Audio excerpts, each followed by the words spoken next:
I'm Jess. I'm a recent graduate from the London College of Fashion Sportswear programme, and my process is focused around sportswear waste and functionality.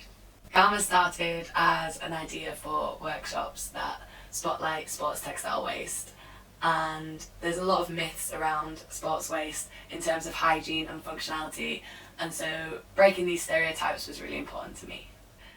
The garments I took to my first reconstruction workshop were selected from a charity textile sorting warehouse, and they were pieces that weren't selected for sale in these charity shops, so that was due to their damage or brand in some cases, a lot of the case quality of textiles.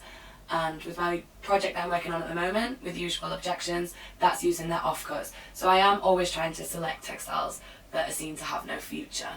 At the first workshop, 6 participants from the Tower Hamlets community joined me for an evening in trialling reconstruction techniques on this sportswear, and it was in the hope of introducing them to skills to help them get a more creative relationship with textiles outside of the current fashion system. I continued to work with the ideas generated from the workshop alongside the participants, and that's how my graduate collection was realised, and I think how I started to form my own design aesthetic as well.